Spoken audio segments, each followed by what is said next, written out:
All right. Good morning, everyone. Uh, I'd like to call the meeting to order and acknowledge that we're in Treaty 1 territory, the home and traditional lands of the Anishinaabe, Ojibwe, Innu, Cree, and Dakota peoples, and the national homeland of the Red River Métis. Our drinking water comes from Shoal Lake 40 First Nation and Treaty 3 territory. My name is Neil Harden. I'm chairing today's panel. With me via Zoom are Bill Moretsky and Richard Whitbread. The assessor today is Jamie Fougere, and the administrative personnel is Francisca Picato. We will be hearing applications for revision of the assessment role in accordance with the Municipal Assessment Act. The matters for which revision is requested have been described in each application and will limit discussion to those matters. The statements that are made at this hearing are sworn testimony, and anyone speaking to the matters must be sworn in.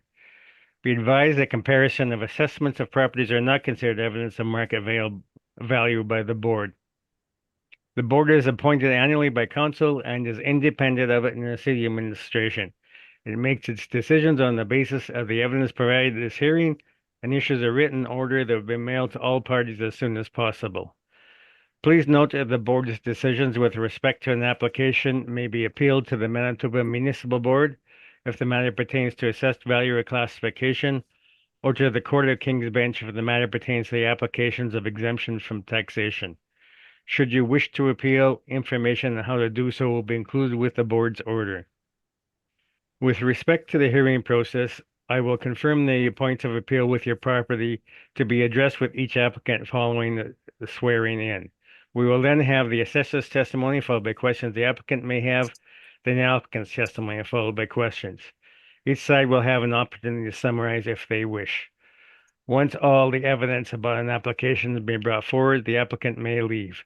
The process will repeat for each item on the docket today. The session will close after all the applications have been heard, and the board will deliberate in private and make its decisions. You'll receive the board's decision by registered mail as soon as possible. As information, all public hearings are live streamed, recorded, and will be part of the public record. We will be hearing items 5 and 6 on our docket today. Ms. Picato, please affirm the assessor's and applicant's testimony. Mr. Assessor, please stand. Please state your full name. Jamie Fougere. Do you affirm that the evidence you're about to give at this hearing is the truth, the whole truth, and nothing but the truth? I do. Thank you. You may be seated. Ms. Applicant, please stand. Please state your full name. Diane Schimmelman? Do you affirm that the evidence you're about to give at this hearing is the truth, the whole truth, and nothing but the truth? Yes, I do. Please. Mr. Applicant, please state your full name. Justin Zarnowski. Do you affirm that the evidence you're about to give at this hearing is the truth, the whole truth, and nothing but the truth? I do. Thank you. You may be seated. All right. The first item today is 489 London. So Mr. Fougere, you can begin with the pertinent data. Sure. So I should probably begin by letting you know that we do have a recommendations document that I had sent to the board, but it was after the exchange deadline. So I don't know if you guys need to make a decision on that. Yes, we first of all, Diane or Ms. Schendelman, do you have any objection to receiving the late evidence? No, I don't. That's fine. Thank you. Okay, I guess the board needs to briefly caucus on whether we need we will accept the evidence or not. So we'll take a quick break. Mr. Chair, Yes. is that evidence in the docket yet? No. Will we be seeing it? If like after we go in camera, if you decide to accept it. Thank you. Can we not see it before we go on No, camera? no, until we decide to accept it or not, then it may be prejudicial. You just have to ask the assessor in the audience to stick with it.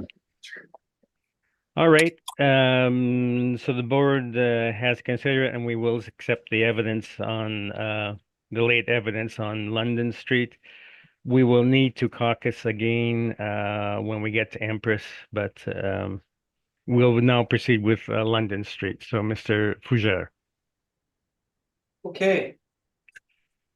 So I'm going to start off with the brief and then we'll switch over to the recommendation that we have here. So the address is 489 London Street, also referred to as 511 London Street. The roll number is 0205054700. The file number is 24-545. So the original assessment that had gone out has a value of $1,477,000, and that's 40 classified 40E. I believe that's the Saint Amant space. And then we have the 60T, which is 7,351,000. And so it totals 8,828,000. And so that was the original assessment. And you can see the property on the second page of my brief. So you can see at the top of the page is the aerial photography. It is deep in a residential neighborhood. And you can see the bottom of page 2, and then on page 3, some Google Street View images of the property. And the one on the bottom of the third page is sort of the short side of the L, if you will. And so that has the Monroe Library there as well. Now, if you want to turn to my recommendations document. So the first page is the original assessment. And then the second page, so there's 2 pages for this property. The second page, I'm just going to go quickly through. If you can hold there for a minute, Mr. Fougere, please. Do we have that in our docket yet? Yeah, And if just- you're able to refresh your SharePoint, it should be there. Okay. Oh, yeah, here it is. 4 minutes ago. That would be a hint. Okay. Proceed then. Yeah, so the first page is the original assessment, and then if you want to join me on the second page. The second page is the proposed recommendation for 489 London Street. And I just want to walk you through some of the changes here. Could you hang on for a minute? I think my wife's personal care home is trying to get hold of me. Just Sure. hold on. All right. Thank you very much. Sorry for the interruption. You can continue, Mr. Fougere. Okay.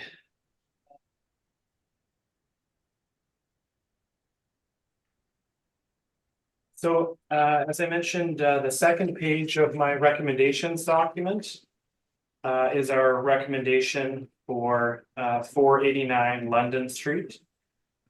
And I just wanted to walk through some of the changes that I've made. So I've actually changed all the rental rates to either table rent if they are not occupied, or in the cases where they are, I've gone to the actual rents, with the exception of the Giant Tiger. And so if you look at the page 2, I have 2 rental rates that are colored orange. It's actually, I believe the Giant Tiger is paying $5.50 is the actual. We believe that was below typical market rate for a space like that. So we're proposing $9.25. And I'll go through some comparables for that in a moment. And then another one that we have here that I've colored orange, just a couple above that, is a smaller space, but it has an older lease start date. So with this, I've just opted to use our table rental rate. And then on the sort of far left column, it says deleted, and there's a space there. We had a 600 square foot space that should have been removed as some of the units were changing size. So it's left over from some work that was done at our department, so I've removed that. And then finally, the capitalization rate, we've changed from 6.2 to 6.75 to better reflect the location and condition of the mall. And so the total between the two streams, the exempt portion and the 60T commercial portion, the recommendation comes out to 8,391,000, and that's down from 8,828,000. So I do offer that as a recommendation. Okay, Ms. Schindelman, how do you feel about that recommendation? I think it's not quite there yet. We're not going to accept it. Okay, so then you may continue, Mr. Fougere. Sure. So if you want to turn to the 6th page of my brief, I'll just sort of go through the highlights here. Since largely, I believe our disagreement kind of comes down to the giant tiger space. And then the capitalization rates. I'll just highlight what we have for evidence for those two items. So on the 6th page of my brief, you can see we have discount retailer rent comparables. And subject, by the way, is 16,245 square feet for the giant tiger.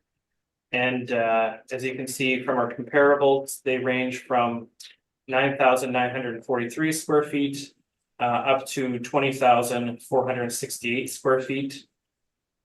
And they range in rent from $978 up to $1,325. So that's what we have for the discount retailer rent comparables. I'm also going to have you turn to page 10 of my brief.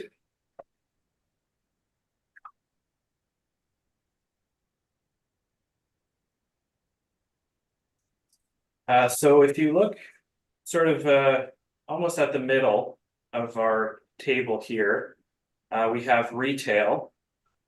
And then on the bottom of the sort of retail section here is strip mall. And so if you look through it, we have our range 20th and 80th percentile between 5.6 and 6.75. And that's based on sales analysis. And then you can look at the outside sources here. We have Colliers between 6 and 7, and CBRE with between 6 and 7. And then Cushman Wakefield between 6.5 and 7.5. So we believe that 6.75 would be fair for this property. Thank you. That's my presentation. Okay, Ms. Schindelman, any questions? Oh, we do. We might as well start with cap rates because you were just talking about it. So on that table, you pointed us to, are we talking about this as a neighborhood center or as a strip mall? Yeah, that's a fair question. I would say that it's a large strip mall or a small neighborhood shopping center. If you would, not to hedge my bet, but Well, and just going to page 1 of your brief. yes, The parcel use, it says neighborhood shopping center, right? right. Yeah, So that 80th percentile for a neighborhood shopping center would be a 7% cap. right. And 80th percentile means that there's 20% of the centers that would be higher than that. Correct. And so cap rate, that's to account for the risk of the investment. Right. So a bad location would have a higher cap rate versus a better location. Right. Okay. And I did try to mitigate that with our adjustment to the capitalization rate. So I do concede that it's not prime real estate. And thank you for that. You want to do that, Klaus? Sure. So on page 6 of your brief, you have the comparables for Giant Tiger. So again, would you say that your comparables are all on major streets, major retail streets? Generally, I would say that the Jefferson is maybe less so. And your second comp, is that a grocery store?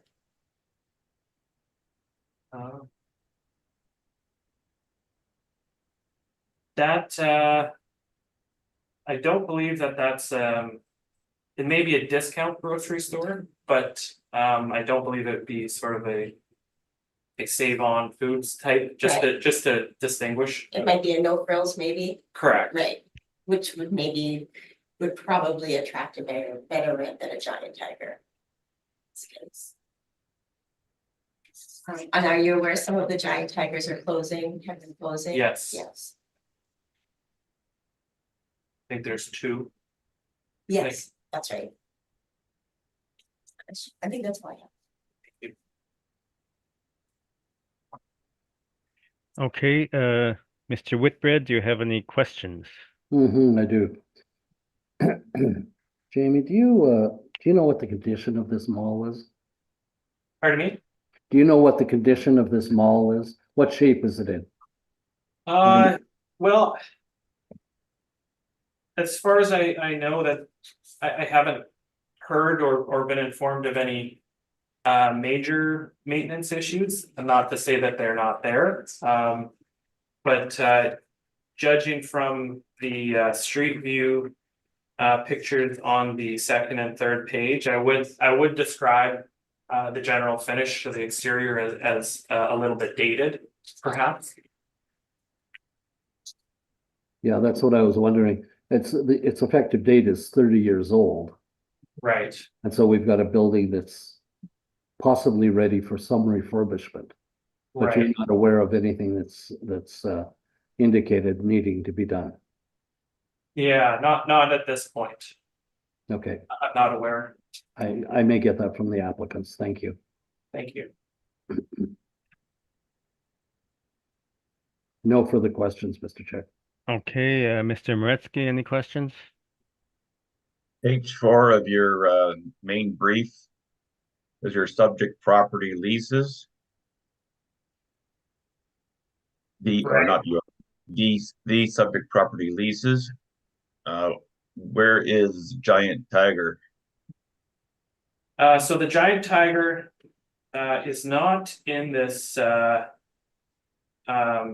chart, and I'm not sure why, but I will point you to page 12 of my brief. And on page 12, we have the rent roll. And the Giant Tiger, if you calculate it, comes out to $5.50.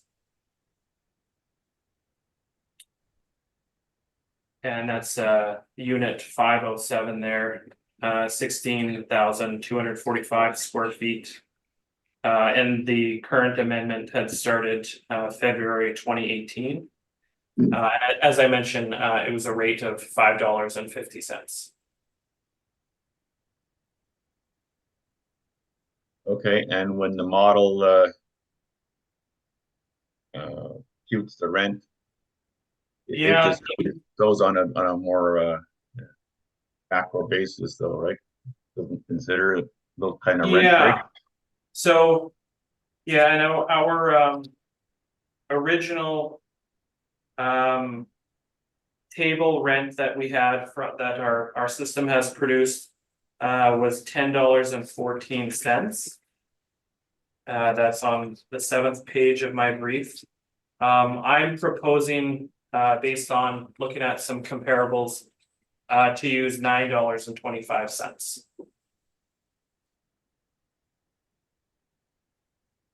Can you repeat some of that? You said table rent on page 8? Right, page 7. Yeah. If you wanted to refer to page 7. About halfway through, just a little bit closer to the top. We have 16,248 square feet. Right. And our system of mass appraisal had generated a statistically produced rental rate of $10.14. And that's what you're calling table rent, is that correct? Correct, yes. Okay, fair enough. And you said you reduced that, I think. Correct. Yeah, so as I came up with my recommendation, I looked to market comparables and believed that $9.25 would be fair for the space. Okay, on your recommendation sheet, there has also been a change on the exempt portion as well for the amount of rent. Right. Correct? Yeah, so where possible, I deferred to the rents in place at the property, as long as I believe them to be within typical market range. So that is intended to reflect the actuals for the 8,000 square feet. And by the way, I misspoke earlier. That was actually the library, not the Saint Amant office there. So that 8,000 square feet is for the library.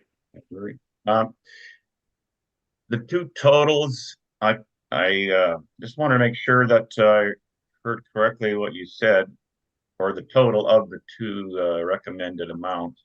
I have it coming to 8,392,000. Is that correct? Yes, that would be correct. I made a mistake there. Sorry. Yeah.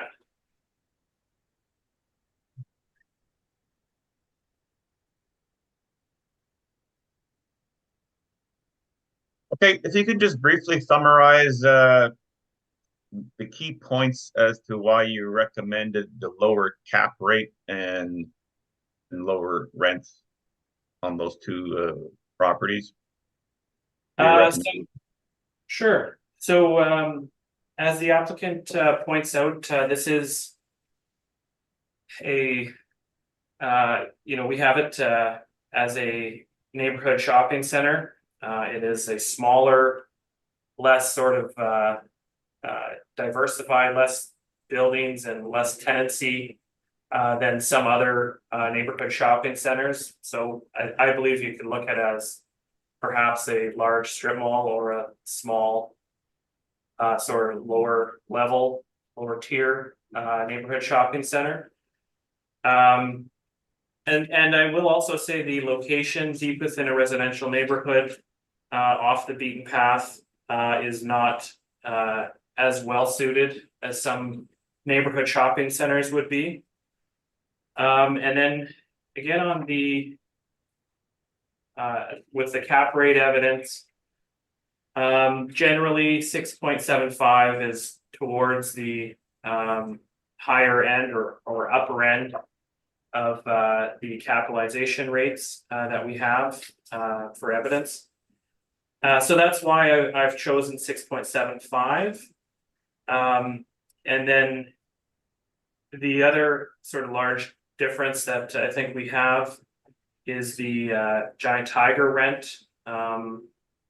We believe that a rental rate between $9 and $10 is more consistent with market information.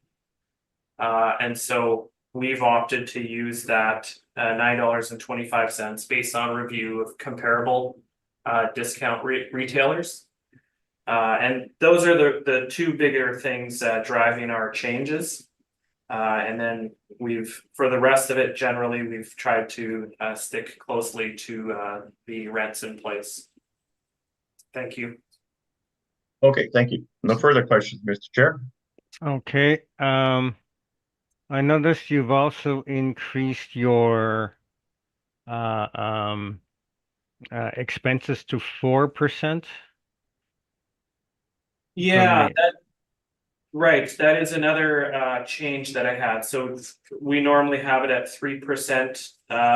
So that was in recognition that this is a little bit of an older mall, and with discussions with Ms. Schindelman, I believe she's looking for 5%. So it was an effort to sort of mitigate the differences.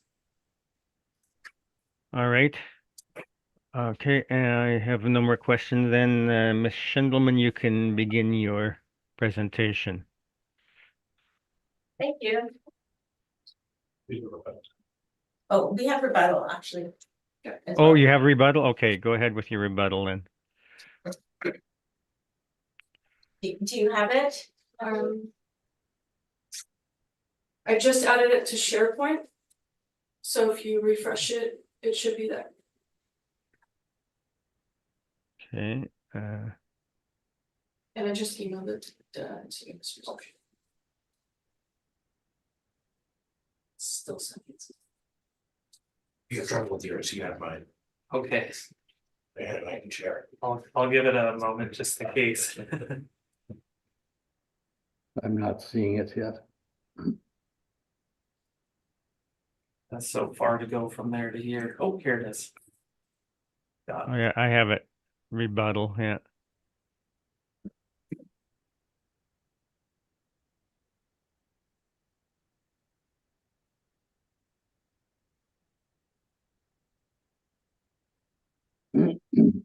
Okay, does everybody have it? Just waiting for I it. don't have it yet. It should be there. It's yesterday at 3:03 p.m. That's what Oh, it, yesterday. Okay, I wasn't looking for yesterday. yeah. All right.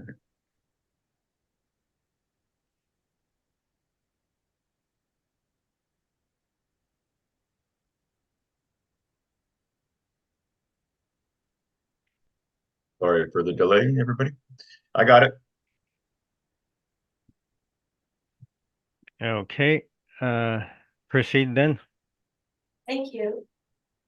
On page one, in rebuttal to the assessment department capitalization rate, we included a couple of sales that happened in around the area on Jefferson, which is, I guess, a secondary street, but a stronger retail street. In March 2016, this property sold at 7.4 cap. And it has a larger large ethnic grocery store, and if you can see on the right-hand side, there is some multi-tenant space. The second center is Garden City Shopping Center, which I'm sure everyone is familiar with. It did sell in 2023 with a cap rate of 9.15%.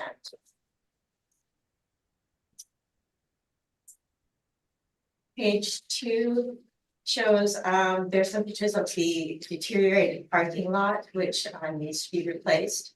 So there's a picture on page 2 and page 3, which is at the rear of the building, and also you can see a little bit of the construction of the building is just a metal frame at that point, which appears to be in some disrepair as well. Page 4 shows some of the curbing and sidewalk. And page 5, again, is more sidewalk condition. Page 6 shows some of the building condition with the hole in the wall by the mailboxes. And then starting with page 7 is some pictures of the roof condition, which the roof needs a couple sections, large sections of the roof need to be replaced. And you can see in pages 7, page 8. And page 9 and page 10, the roof condition. So I think that question came up earlier about the condition of the building, so this is just an example of where this building is at condition.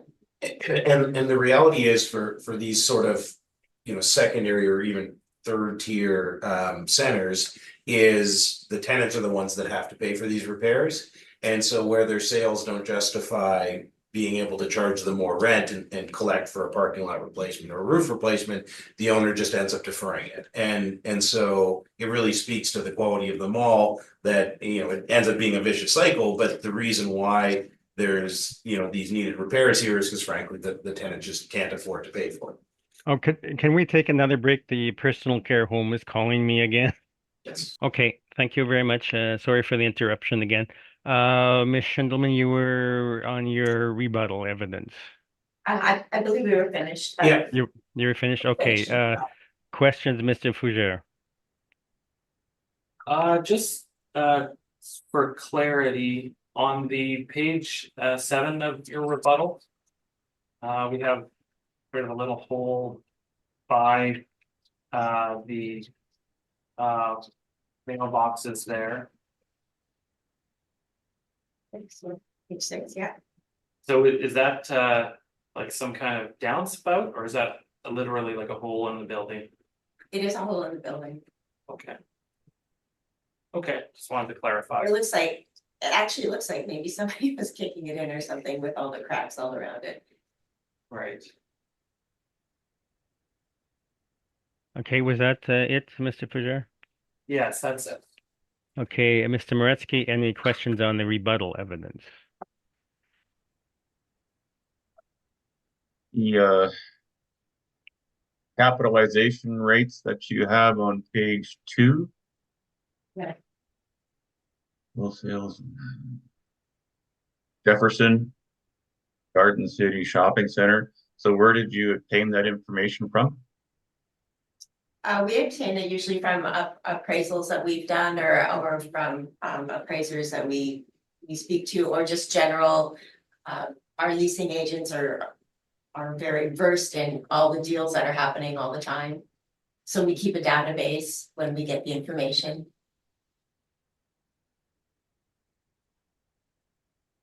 I mean, And so certainly, why did you select these two as examples?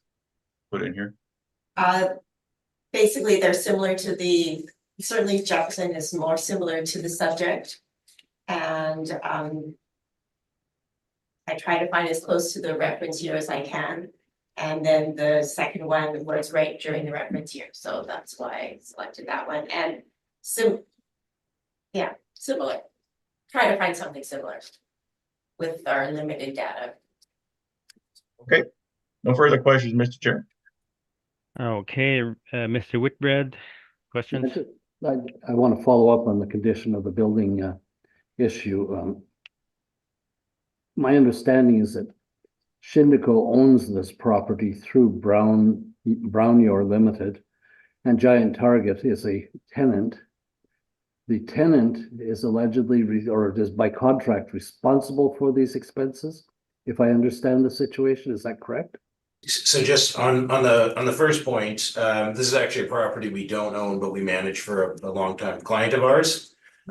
So it's we don't own it, but we manage it. We know it well. We've been helping them with it for a long time. So Brownyor is the owner then?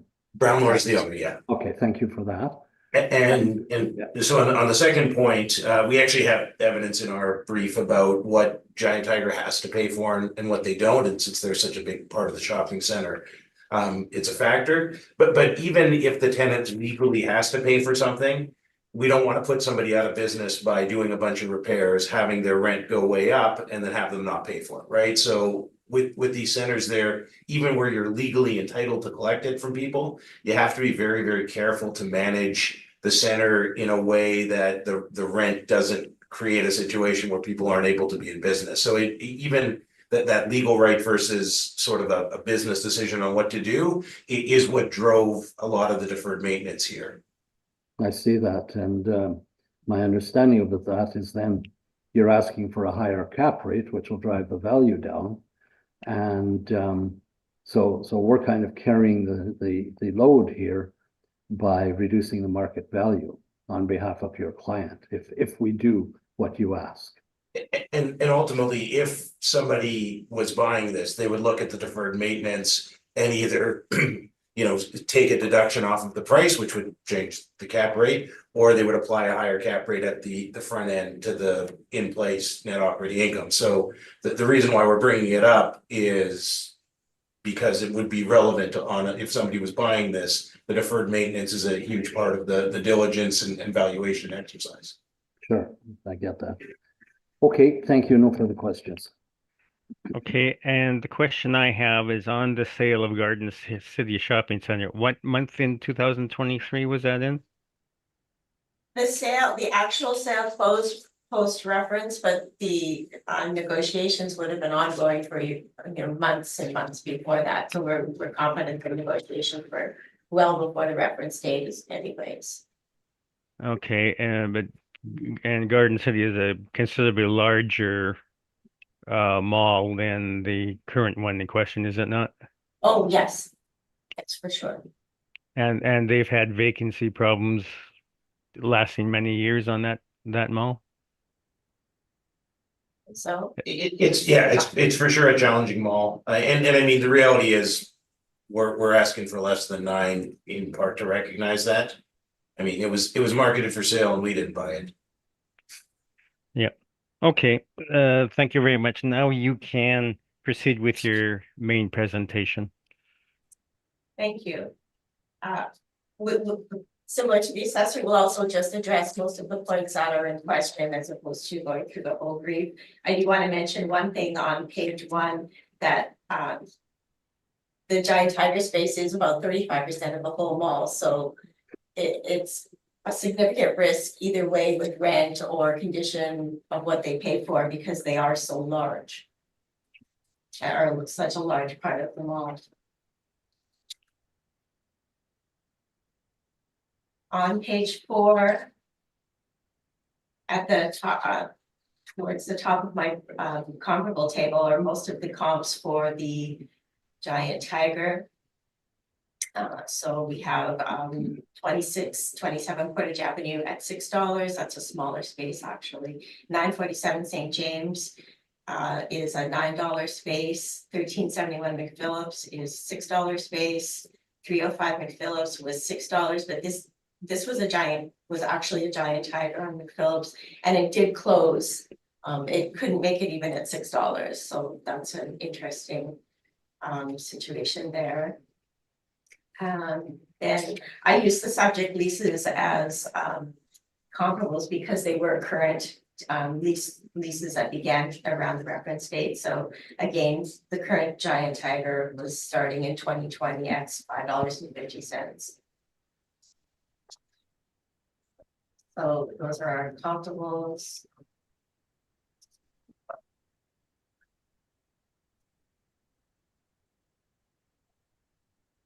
Page 5 with respect to the non-recoverable expenses, where the assessor was at, I guess, originally at 3%, recommended to 4%. We're at 5%. And again, as I showed in the rebuttal, there is significant expenses or significant repairs that will be coming down the pipe. And giant tiger, if we look at page 6, under the appendix title, it shows here what giant tiger in their lease is required to cover which costs. And so I'll just read it through. All costs relating to major repairs and or replacements to the roof of the shopping center incurred from the commencement date to and including the termination date shall not be included in common costs. Major repairs and or replacements shall mean all repairs where the cost for such repairs exceed $5,000 per incident. So there it shows that giant tiger is not required to pay for any of the roof repairs. Similarly with structural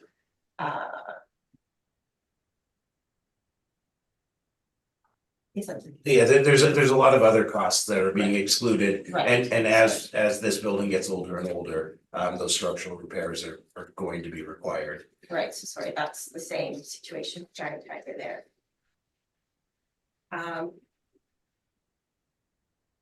Back to page 5 on capitalization rate analysis.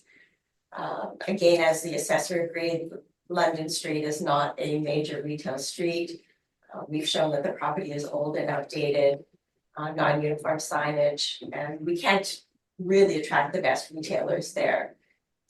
Roof and parking lot require replacement as we've gone through, and these are risks that, like I said, because the Giant Tiger is so large, anybody out in the market will see that they don't pay for that. This is a huge risk, and their rent is a huge risk, because if they were to go dark, if we tried to put the rent up to $9, and they chose to leave, it would be really difficult to replace that tenant, even at $6. For this reason, we use 7.25% capitalization rate. And we know that because when we saw the story Giant Tiger to close 2 stores, we weren't happy thinking we're gonna get a get to market rate. We were worried they were gonna close and that we'd have to find somebody else to even pay $6 here. I mean, the reality of this site is it just isn't a desirable retail location. 16,000 square feet is a lot to fill, and traffic and access is what tenants look for inside, and when they're looking at a size like that, and this has neither of those. It's such a challenging space. We're lucky to have Giant Tiger. They're paying $6 a foot.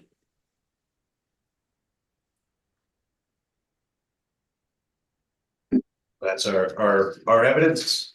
Okay, Sorry, Question. I'll just confirm our value.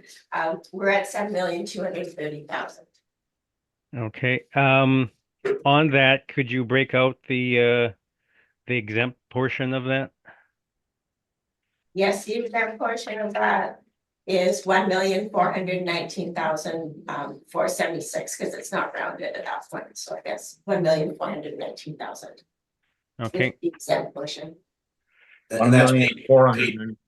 oh, sorry, that's page 3 of our brief. If the library, the first value, has it 1,419,476. okay, yeah, I see it there, yep. And actually, just one more point, on page 3, if we look at the 5% other expenses section, you'll see that it's 28,000. And so 28,000 a year, I mean, it would take, 30 years to recover enough to pay for the roof and the parking lot. So it's really just a little given. I don't know. Okay, questions, Mr. Fougere?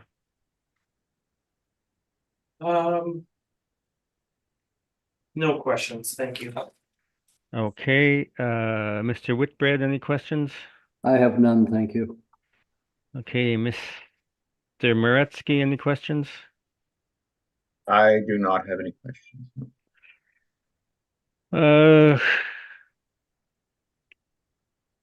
Okay, as I understand it, you're increasing the other expenses to 5%, as well as the cap rate to 7.25 to account for the condition, partially the condition of the mall. Is that correct? That is correct.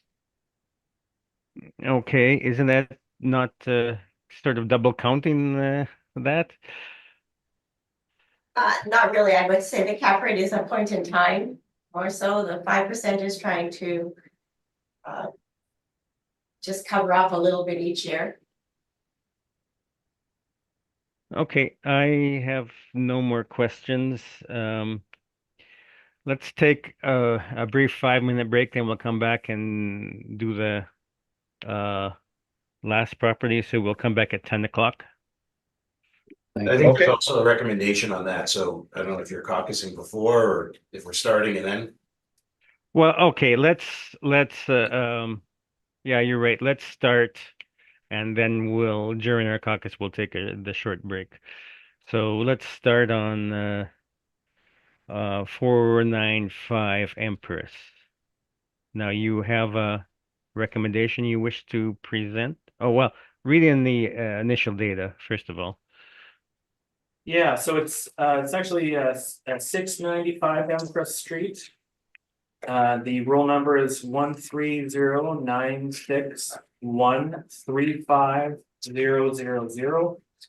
The file number is 24-565. And the original assessed value was 21,382,000.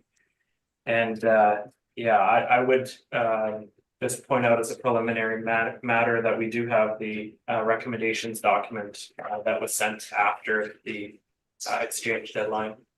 Okay, Ms. Schindelman, do you have any objection to receiving the recommendation document? We do not. Okay, we will take a break until 10 o'clock and then come back into session. First we'll caucus.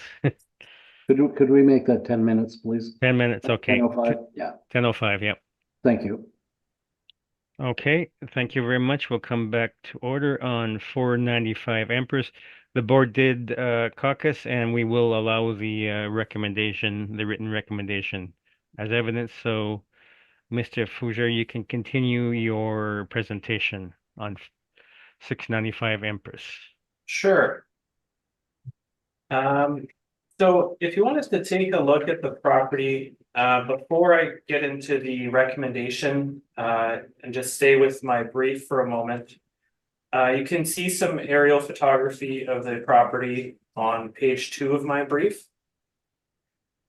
So this is in the sort of Pole Park region. Then you can see it's just across from Holman's Creek there, and has the I believe it's the Home Depot to the north, so it's sort of off out of the picture that we have here of the aerial photography. But there are a few buildings here. The building immediately to the north is a newer construction build. I believe there's a Burger King to the northernmost of the unit, and a couple other smaller unit retailers there. And then we have the Chapters, and then going down we have Dollarama, Salvation Army, and a few more retailers, and a Montana's Cookhouse there, and then another building that has gone through some different ownership changes. It was Barley Brothers at one point, and a couple different through the years. And you can see some more, a little bit closer photography, although this Google Street car has not gone into the parking lot in recent years. So I opted to use the most recent pictures, but they are sort of shielded a little bit from the vegetation. You can see that on the third page of my brief. And just poking out there, you can see the restaurant that I had mentioned that has gone through a couple changes. And again, that's on the very bottom of the page 3. So we have Montana's to the left, and then to the right, just poking out barely, is the other restaurant. And so if you want to turn to the recommendations document, we have the original assessment on the left-hand side. And so this would be the third page, I should mention, of my recommendations document. And then on the right-hand side, we have the proposed recommendations. We used actuals here. And then we also increased the vacancy because there was some changeover. I believe it was the 8,180 square feet unit, I think, was vacant for 6 months or thereabouts. And then yeah, I don't think we have any other changes here. I have my capitalization rate colored orange, but that is not a change. We're suggesting we use 6.8. But the recommendation would take the value from 21,382,000 to 20,165,000. And just if you want to turn back to page 5 of my brief, we have some comparables in the area, and we have some larger retailers. You can see 23,026 square feet in the first one. Second one, 11,252. And those are $18 and $17.25. Moving down the list, we have a few that are maybe a little bit more similar to the subject, as they're a little bit further from Polo Park. We have 1425 Ellis Avenue with 23,000 square feet and a $20 square foot rate. And then if you want to turn to page 6 of my brief, we have some fast food rent comparables here. And so these are from sort of throughout the city, not particularly tied to the Polo Park region. But that's it in support of the McDonald's rent there, or sorry, the Burger King rent there. And so that's my presentation. Okay, questions, Ms. Schindelman? Okay.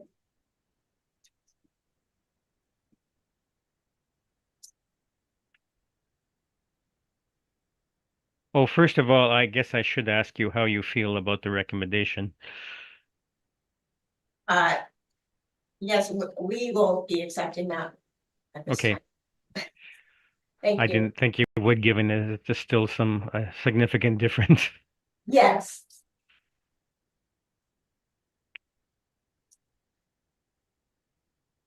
Regarding the larger comparables, are those for the chapters? Is that your? Yeah, the chapters, and I have included sort of a variety of sizes here because several of the units, sort of the larger clothing stores, I think there's a Reitman's in there. And the Salvation Army, I believe, are larger tenants as well. But the larger of the ones that I've included are for the chapters. Right, and are you aware of, I think maybe your last one, 810 St. James, that would be a Best Buy. Right. Are you aware that Chapters has an elevator and an escalator and a second floor? And would those, would that space be acceptable for a Best Buy, or I think you have that Hudson Bay Home Store, maybe it's the first one at 710 St. James. Yeah, I don't know if I feel confident that I could suggest whether or not a retailer would find that appropriate or not. Right, and would it, But it is a difference to your point. right.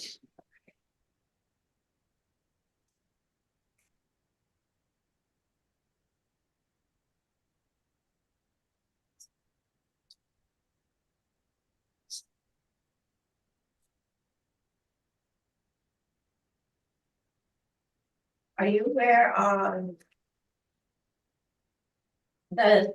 page 7 of your brief, the 8,180 square foot space? Are you aware that the tenant that was in place at the time was on a gross rent? I did not recall that particularly, but I know that there were some maybe challenges with that space and with that unit. Right, on page 12 in the rent roll that is in your brief.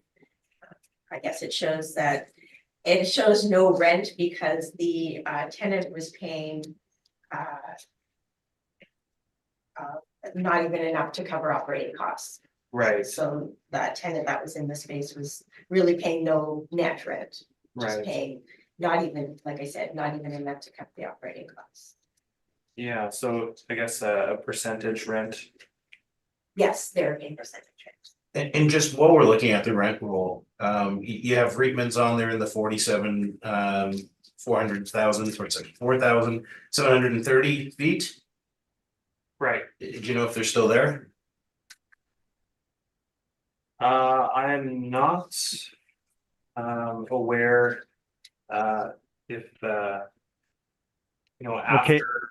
If I can caution here, if we're talking about whether they're currently still here or not, it's not relevant evidence to this hearing because we're talking about an April 1st, 2023 uh, matter.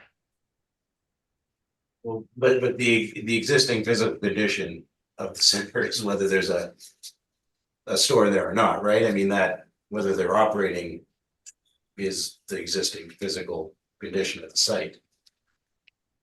Well, that's not a physical condition. No, that's an economic condition. Oh, okay.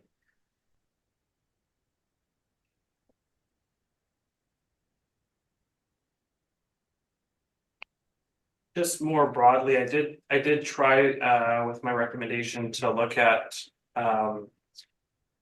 any vacancy issues that I could identify. And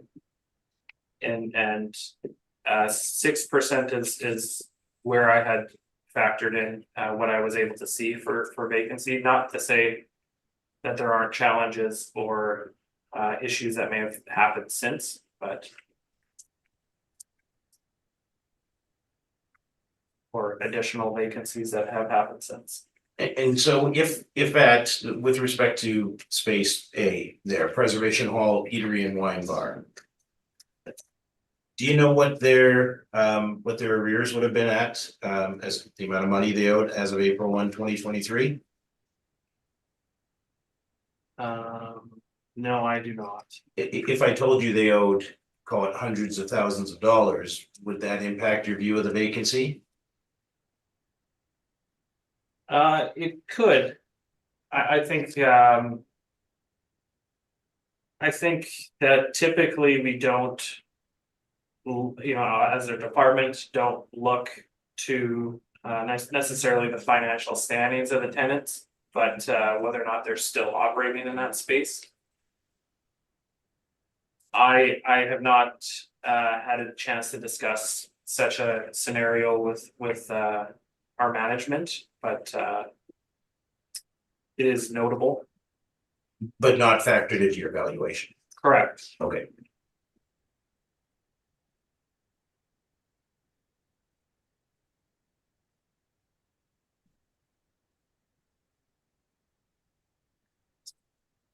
You consider some of the actual rents? Pardon me? Did you consider some of the actual rents when looking at the rents for on page 7? Well, so page 7. So on page 7, I have the workup that was the original assessment that went out. But the recommendation that I have does attempt to hew closely to the actual rents in place.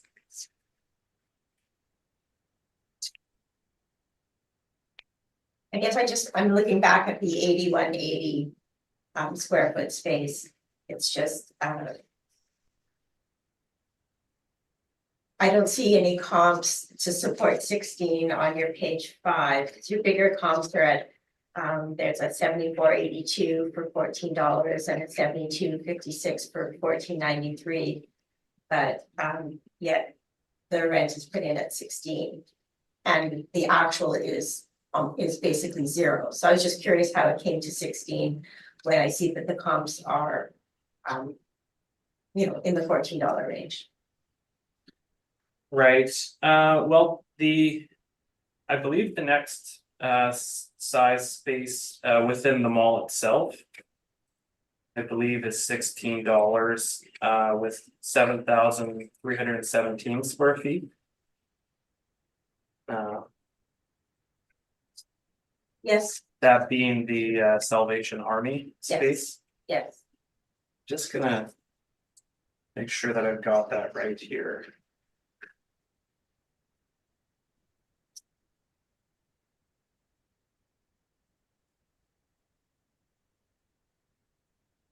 Gonna be one moment here.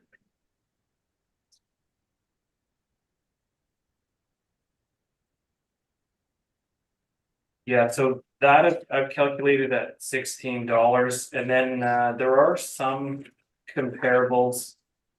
We have the St. Matthew's one that I believe you mentioned. But we also have 1038 St. James. We have 1718 for a rental rate.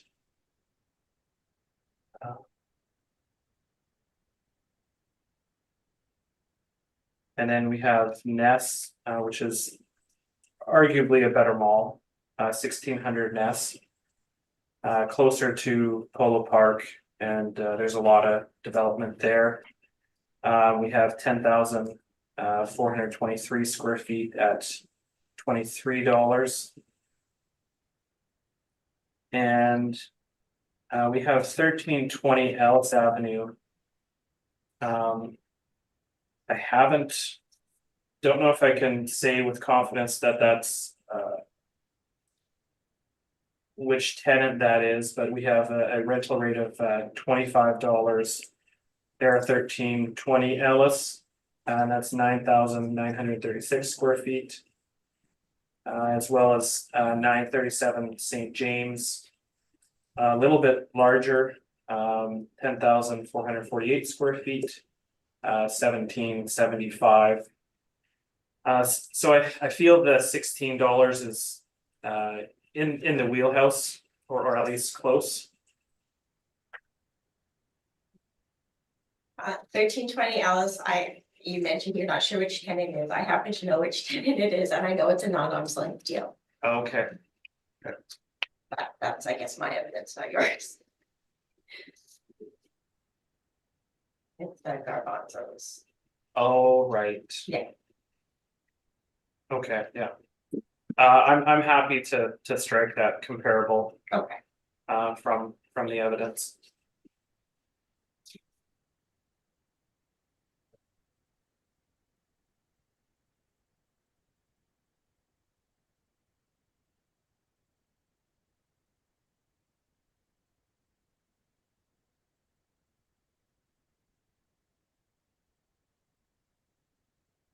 Okay, regarding the capitalization rate. 6.8 would suggest a better mall, a better location mall. I guess when considering that, would you consider the one restaurant that really hasn't been successful in 10 years, 12 years? Yeah, that it is notable that it's had difficulty consistently. I think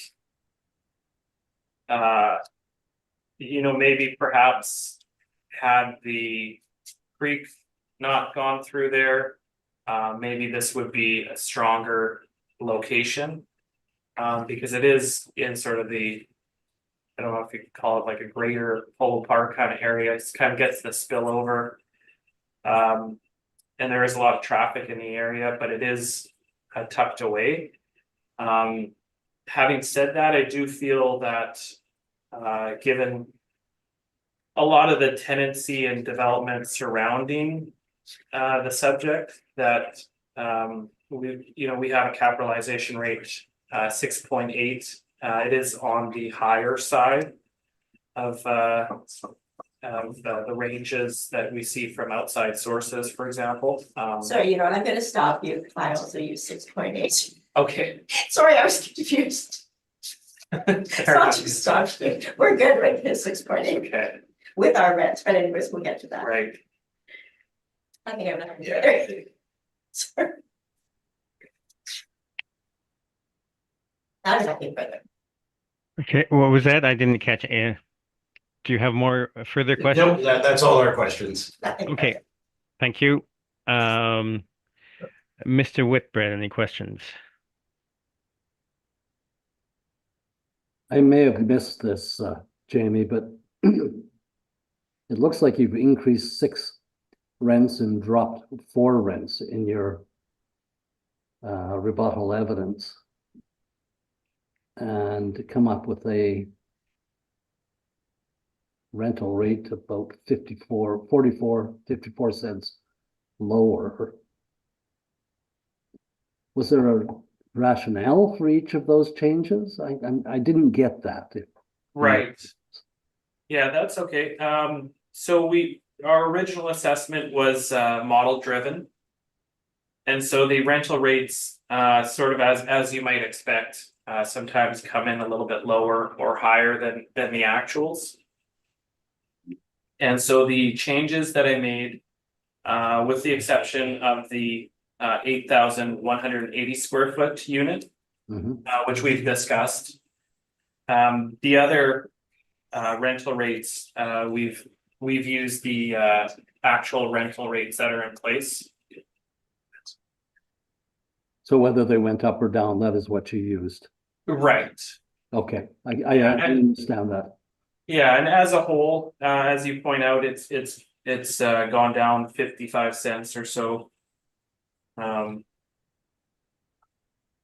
But with individual units, some may have gone up. Yeah, okay, no further questions. Thank you. Okay, Mr. Moretsky, questions?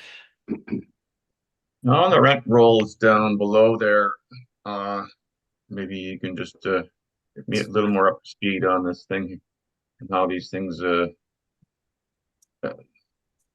display their information. So the actual there, second column from square feet, that's the actual amount of rent for the year. Is that correct? Right. Yes, that's correct. And then if you roll over all the way to the last 3 columns, then it's got recovery, recovery, recovery. What are those 3 columns? So we have property tax recovery, general admin recovery, and common area maintenance recovery. So that would be in addition to the rent that they're paying to cover expenses at the property. Okay. So is there like a figure that kind of totals all of that together, or you'd have to do it annually? So in terms of the rental rate, we deal with the net rent, so that would be just the rent and not including the additional rent in the form of property tax and admin and recovery costs. You can see on page 11, they have all the revenue added together like you described for the property. So you can see that on page 11. And you can see the operating revenue is I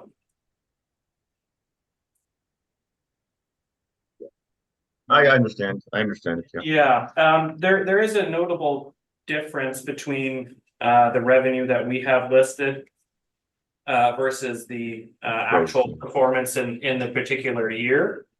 There are some vacancies there, including the Ardeen space, the 8,180 square feet space that we were discussing. So in your brief here, you have your 3% expenses, non-recoverable. That's on page 8. Does that include repair and maintenance? So, regular maintenance, in terms of things like cleaning and replacing a light bulb or perhaps a broken window. I think that would be covered under the common area maintenance. However, larger ticket items, that 3% that we have there, the idea is that it's sort of a reserve that's that the owners allocate for paying for larger expenses through the years as they come, as you know, the life of, say, the parking lot or the roof comes to an end and they need to replace it. Things with longer time horizons usually. Well, if you have a case where it's deferred, do you adjust, how do you adjust for that then? Well, we've through our analysis at the department have determined or chosen 3% generally as a rule. So the idea being that you know, with the addition of the common area maintenance that property owner collects, 3% is kept for larger items annually, so year after year, to go towards replacement eventually of things like the parking lot or the roof or whatnot.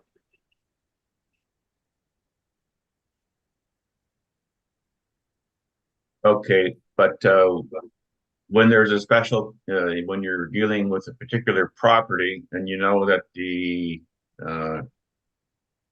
repairs and maintenance have been deferred, do you adjust? How do you adjust for that?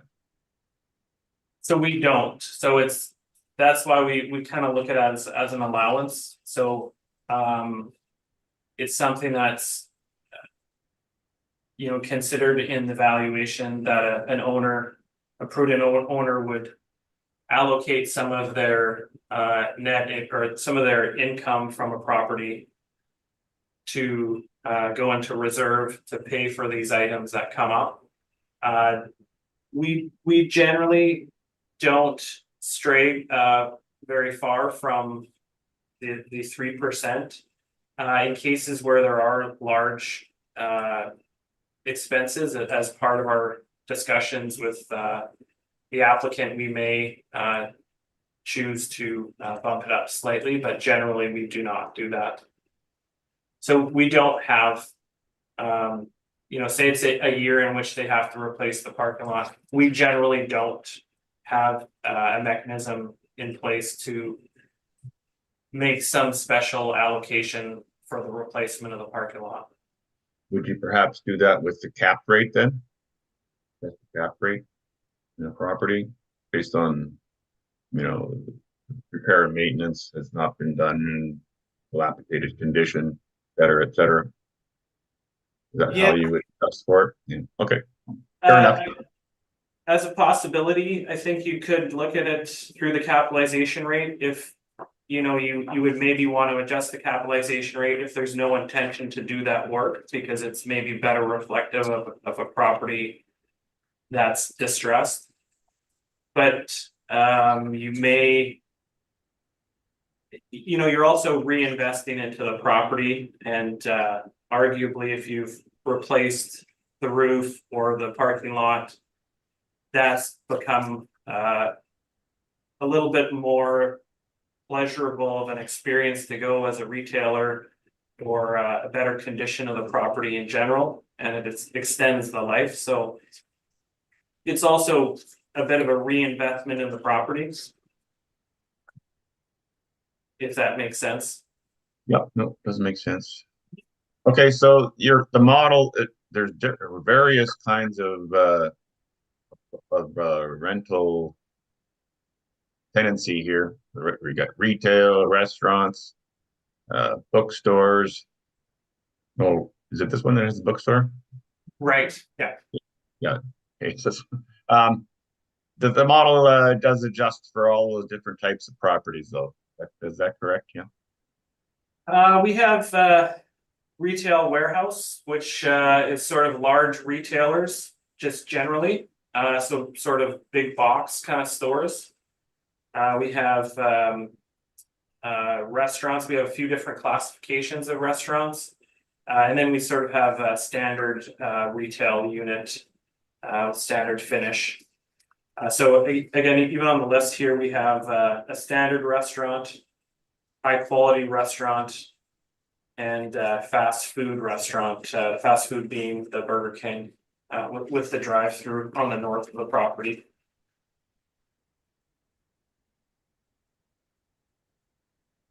Overall, it seems like your rent is pretty much even throughout. Rent per square foot. That'd be fair to say. I don't see any wide variance as you would in your as you do in your comparables. Seems to be quite a bit of variance in there.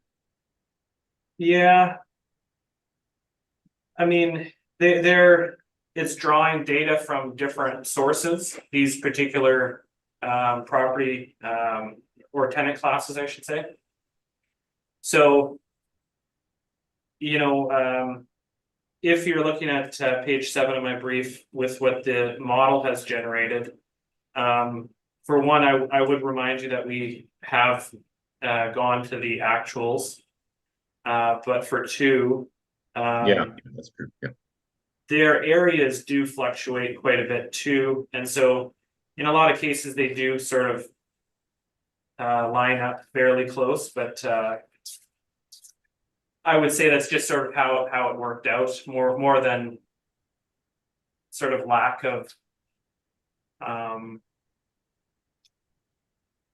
I think you would expect a larger range, say at comparables, because you're also taking them from different parts of the city or different streets, even within an area. But also the square footage would be different on various units. But I'm not sure if that answers your question. Yeah, it does. Thank you very much. No further questions. Thank you. Okay, and I have no questions, so you can proceed, Ms. Schindelman. Thank you. I just want to start with, I mean, the biggest difference is the rents. It's the total rents of, in our valuation compared to the assessment department's rents. That's the biggest difference. Our total rents are, our total effective gross rent is $1,369,700 on page 2. And the assessment department is using $1,400,500 or 56,647. So that's our biggest difference.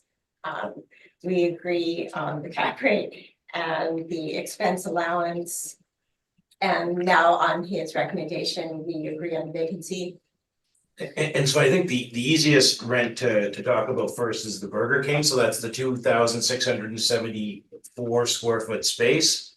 That was a lease that we did in October 2022. It's arm's length. I mean, if we could have gotten $44, we would have, but we got $40 a square foot there.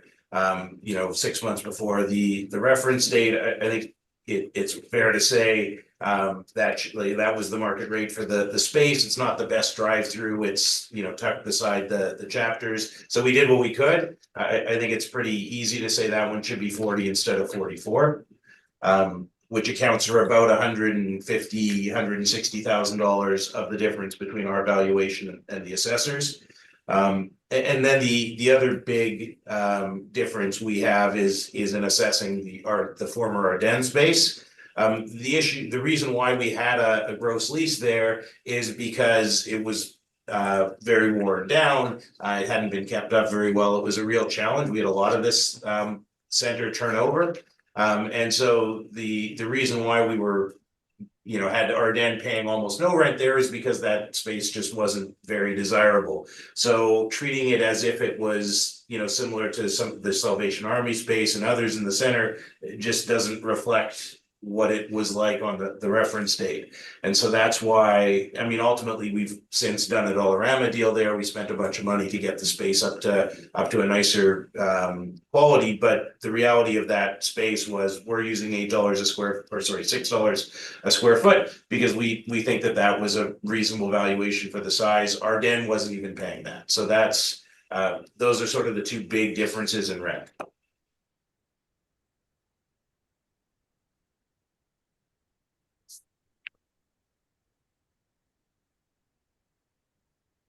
Okay, is there anything else? Again, on page 4, we have some comparables showing various rents. And again,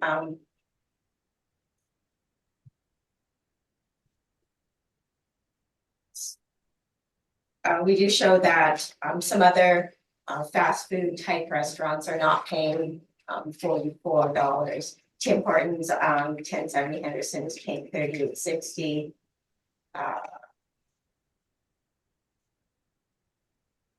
I guess that's the one we have that we could find. And we didn't really address it as much because the original workup from the city showed the rents at $39.23 and $32.33 for those 2 new fast foods. So we didn't really address them as much because we agreed with that. But that's where we're at right now, I guess. Okay. So does that conclude your presentation? I guess it does. Okay, questions, Mr. Fougere? Yes, please. So in terms of the Ardeen space and the $6 rate that you're proposing, do you have comparables for that in your comparables chart? I don't have anything for that one. It was more like I viewed it as kind of like a discount retail kind of space, like $6. Okay. Like a Giant Tiger type space. Okay. Then the other one here, wondering if I'm able to discuss my brief as part of my questioning with the applicant. If it's relevant to the question you're asking, yes. Yeah, so as part of the recommendation that I had used, I tried to use the actuals that were in place. And so I think there's some question about the Burger King rent that is in place. So if you want to look at page 12 of my brief, it's just the last page. Burger King's the second last from the bottom. And so we have 9,804,067 for their monthly rent. So we're gonna multiply that by 2 and then divide it by the area 2674.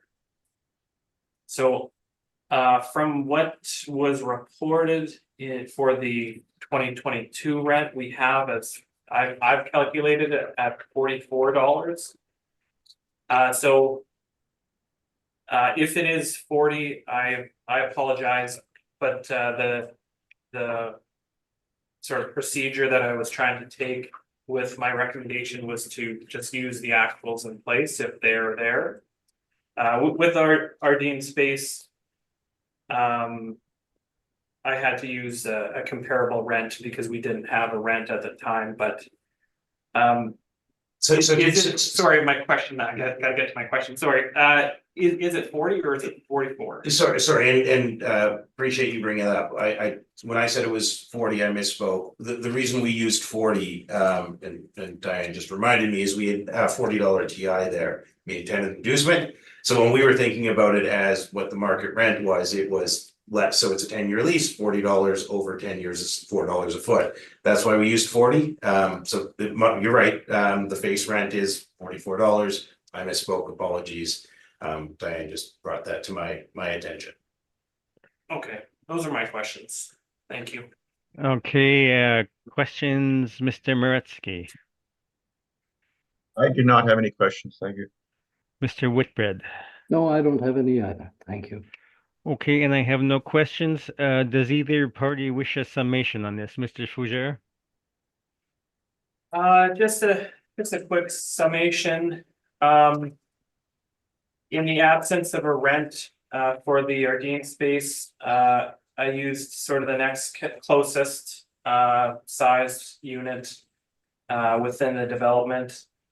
And then I tried to recognize that there was some difficulty with that space. And I think it was vacant for approximately 6 months, and so that's where the 6% vacancy comes from. But that's it. Okay, Ms. Schindelman, submission. And so, I mean, we're not that far apart, and to take a little bit of the pressure off, we've done a great job redeveloping this since the reference date, so this will be an easier evaluation next time with the tenants we ultimately put in. But we spent a bunch of money to do that, and ultimately our view is, as of April 1, 2023, the $18 million valuation, or 18,000,009 is closer to the market than the 20 million, the assessor, but we came pretty close with a couple just minor disagreements there on the rent. Okay, thank you very much for your capable presentations. We've now heard all the properties on the agenda, and the hearing is now closed. Thank you once again for your patience in a couple of early interruptions, and we are now finished. Thanks very much. Great, thank you very much. Have a good day, everybody. Thank you. Thank you.